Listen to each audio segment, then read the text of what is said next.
So I saw in a video the other day, so a little kid came up to you and he said, "Oh, I heard you said that the Civil Rights Bill should," and I was just kind of wondering, and then you said no. I said it was a mistake. I was just kind of wondering if you could maybe. Yeah, I'm sure for it was sure. taken out of context, or maybe. No, I just didn't want to debate a 12-year-old at DNC, yeah, honestly. Sure. And I was wondering if now we have the time. It was like, it was a 12-year-old Now we comes have up, the time, and he was super sweet, super nice. I'm like, I'm not going to debate you. Like, Mike Lindell ended up debating him. It was a disaster. So, yeah, look, very clear. Of course we needed to end evil segregation. The way we did it was with a wide-ranging, over-the-top bill called the Civil Rights Act that has now created the prerequisite of what we now call woke.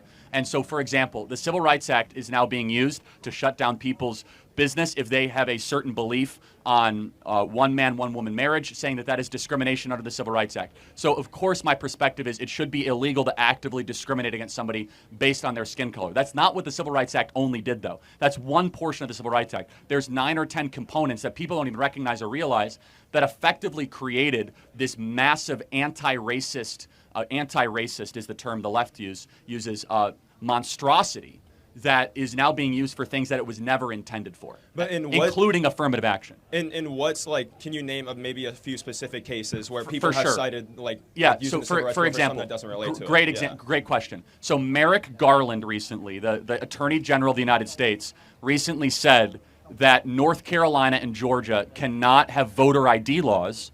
So asking somebody to provide identification when they vote, because it's a violation of the Civil Rights Act.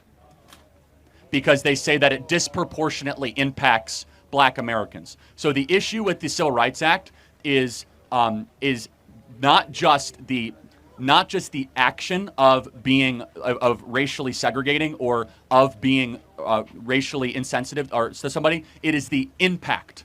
So if it impacts a certain group, therefore it's also then called illegal under the Civil Rights Act. Does that make sense? Yeah, so it most certainly wasn't a mistake, though. Well, of course it was a mistake. The way it was written, the intent was not, though. Okay, but at the time, of course, it was not a mistake. Yes, it was. The way that it was written. What people have used it for now, maybe yes, but back then it wasn't a mistake, though. Because but you have to judge the law as it is now, right? So it's like saying, well, the law might have been good 20 years ago. Okay, but so you did say, oh, I'm against discrimination, but I don't think the Civil Rights Bill should be signed. So one provision, I think, should have been passed.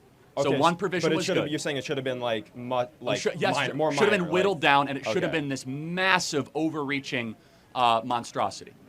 Okay. Thank you, Charles. Thank you. Yeah. Appreciate it.